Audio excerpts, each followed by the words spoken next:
Sometimes, when I make a great effort, I can remember her scent, the sweetness of her breath. This was taken on that crisp winter night at our mutual friend's hunting lodge. We came back indoors, laughing, giddy as teenagers. It was truly like an enchanted time, like we were in a magic circle where no sorrow or pain could touch us. My love, we don't have a lot of photos of ourselves as a couple, so this one is quite important. The guy who snapped this, our host that night, used an actual film camera. It was a different world back then. My love,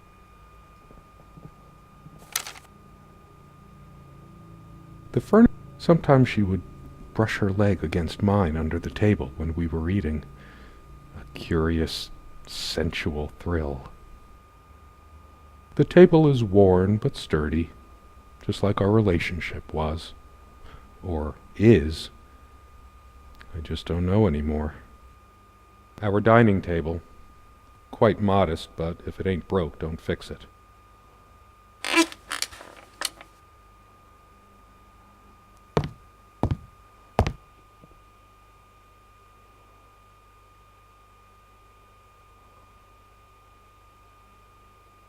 So much wisdom and happiness in this bookcase. My life would have been much poorer without all this. The smell of old books is intoxicating. What happens to wood pulp as it ages gives it that distinctive vanilla smell. I loved it when we took down one of my favorites and curled up on the bed to read together as the wind howled outside on cold winter nights. Most of the books are mine, but all of hers are still here too. A lot of rarities and special editions here. I didn't lend out my Necronomicon, did I? No, of course not. Most of the books are mine, but all of hers are still here too.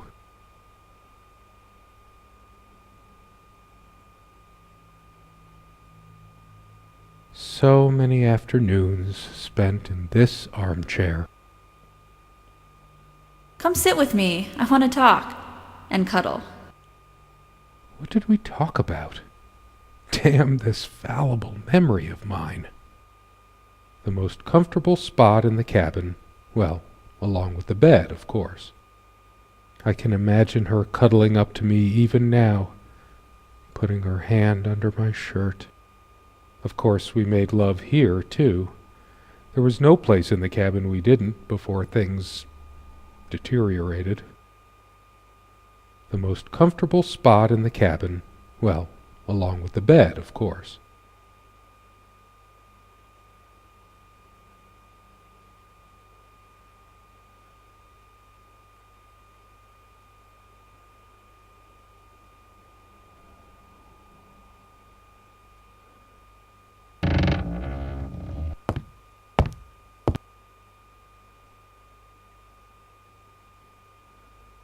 This window never got much attention.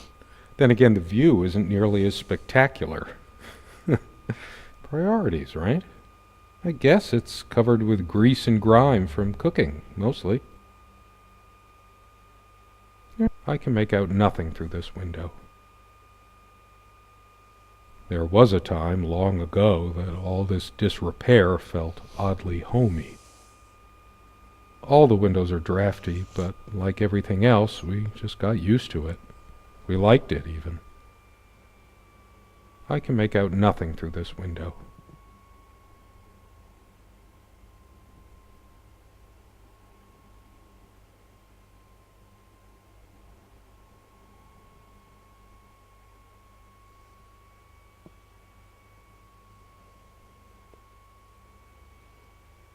Where the hell am I supposed to go?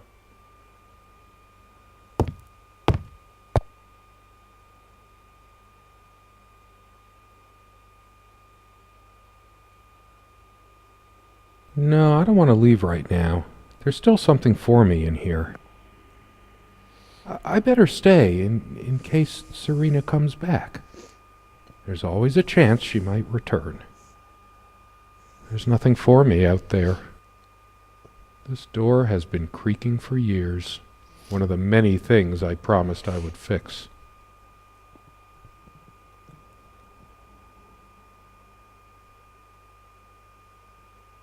She made this with her own hands. She was really good. Look what I made, hun, in case we ever need to sweep something under the carpet. See the pattern of yellow squares? It's from this rug I remembered from my nursery. I must have been like 3 or 4, but it always stuck with me. And no trap door under there, just more creaky floor. I always resisted the temptation to sweep things under there when it was my turn to tidy up. The rug's all crooked again. Can you help me straighten it out? And no trap door under there, just more creaky floor.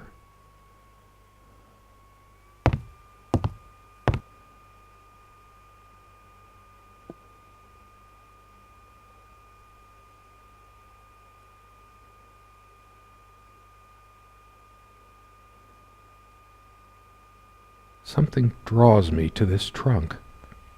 Is it the memories locked within? Or something else? We use this trunk to store trinkets and papers, but I can't help thinking there's something of importance inside. It's too painful. I want to, but not yet.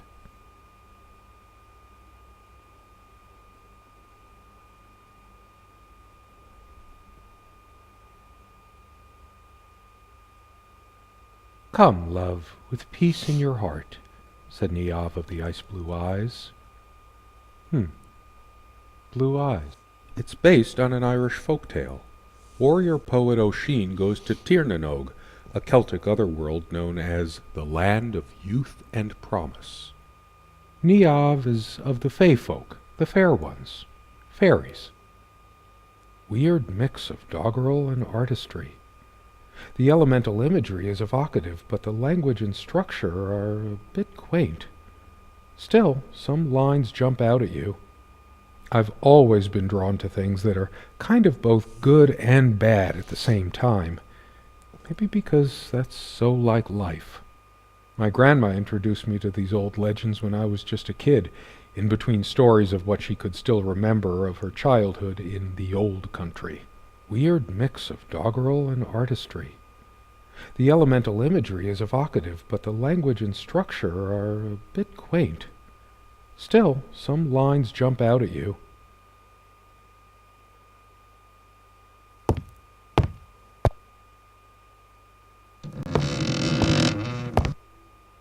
We had such a wonderful time dining in this cabin. Serena loved to experiment with her cooking. Sharing meals with a good red wine was one of the great pleasures in our relationship, especially in the intimacy of this cabin. I should probably eat. Can't remember the last time I ate, yet I don't feel hungry.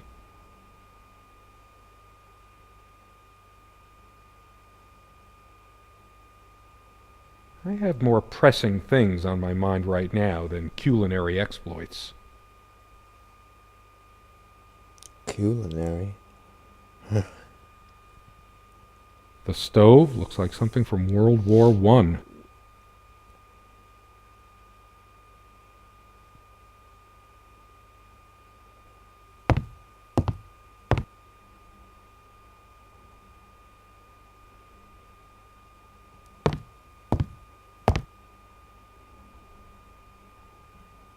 Our refuge from the world, a place of warmth and passion. Sometimes we joked we needed to be so far out in the woods because that's how our sex life was, far out. The furniture came with the cabin, but the bedclothes we brought with us. A place like this needs some luxury, but without her... There are no monsters under the bed. I guess they're all in my head. I feel too restless to sleep right now. I don't sleep well without Serena next to me. Both a blessing and a curse, I suppose.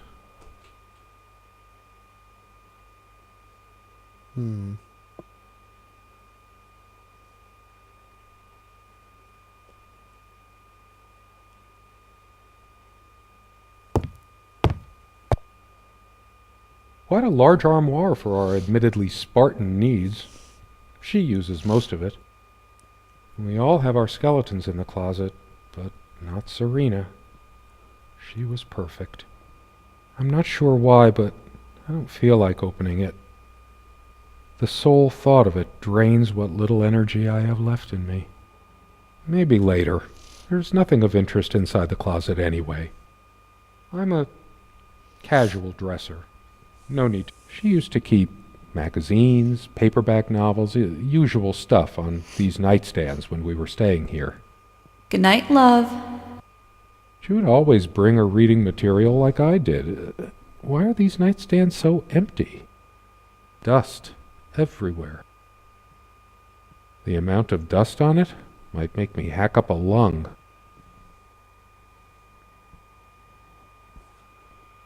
It's full of little scratches and gouges. Dust everywhere.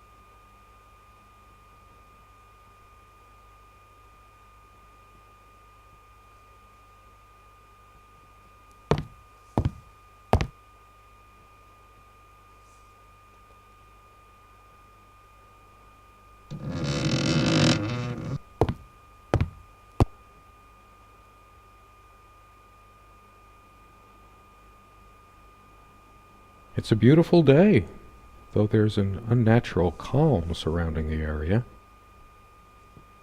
I've always loved the hazy afternoon shades of this place.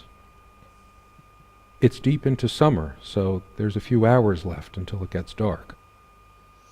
The sunlight is so bright here. In other circumstances, this would have been the perfect afternoon for us. There's a crack in this window from a tantrum she threw some time ago. It wasn't the only thing she threw. Not exactly perfect soundproofing. The sunlight can be confusing, oppressive, as if pregnant with some ill omen. Or is the stress finally catching up with me?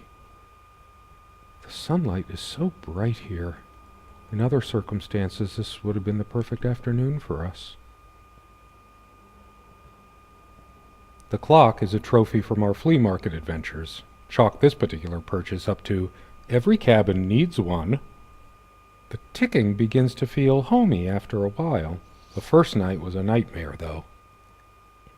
Time never mattered much to us while we were hiding from the rest of the world here, as long as we were together and happy. The clock has always been rather autonomous. No matter how many times we've wound it up, it keeps going out of sync. Actually, I think it might have gone out of sync again. No trusting this clock. I wonder what time it is. As if it mattered. The clock has always been rather autonomous. No matter how many times we've wound it up, it keeps going out of sync. There are no monsters under the bed.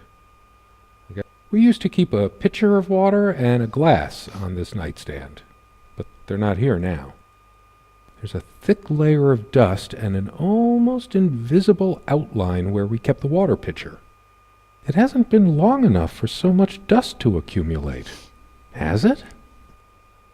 For some reason, I always slept on the side of the bed closer to the window. Never asked myself why. We weren't good at housekeeping, always focusing on other aspects of our life together. But the dust does stand out a lot more when Serena's suddenly not here. I'll dust it off some other time. For some reason, I always slept on the side of the bed closer to the window. Never asked myself why.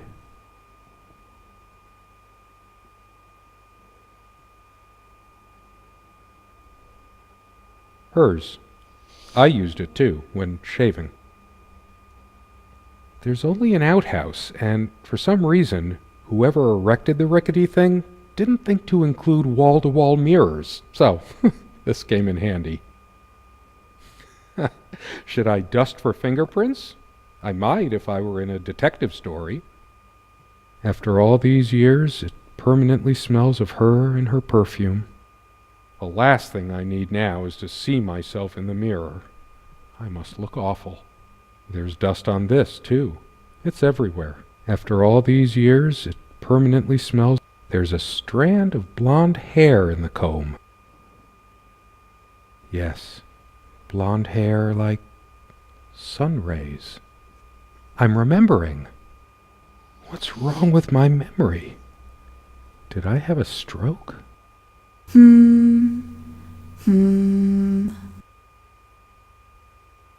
She also had a brush, but I can't see it anywhere, nor some of her other personal items. It's just a regular comb bought from a supermarket, new enough to still have all its teeth. Comme une évidence, Serena's favorite perfume. I've always told Serena that she doesn't need to wear perfume. Her presence is magical enough already. It smells so elegant. There's violet leaf and silk tree blossom, I think. This perfume is perfect for Serena. Why didn't I ever notice? We were happy for a long time, at least I think we were. But as time passed, we fought about every little thing, even this. I keep looking at her things, remembering all the good and bad. Depends on how you look at it. Either a wonderful sensory stimulant and aphrodisiac, or a subtle weapon in the mating rituals of Homo sapiens. We were happy for a long time, at least I think we were. But as time passed, we fought about every little thing, even this.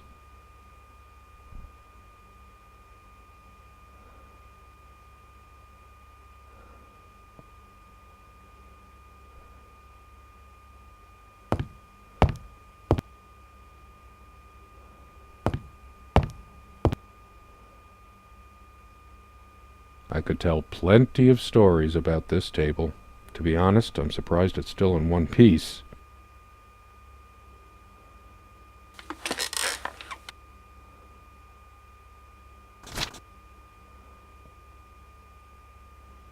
We don't have a lot of photos of ourselves as a couple, so this one is quite important.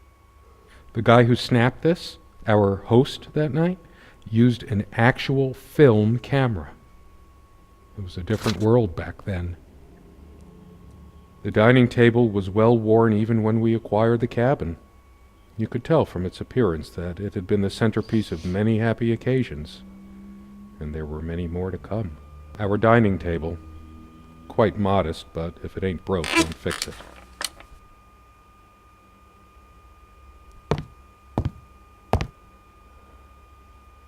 A lot of rarities and special editions here. I didn't lend out my Necronomicon, did I? No, of course not. Considering how basic and ancient the kitchen is, it's a wonder what we managed to do with it from time to time. Well, she mostly. Feeling peckish, dear? The stove looks like something from World War I. Considering how basic and ancient the kitchen is, it's a wonder what we managed to do with it from time to time. Well, she mostly.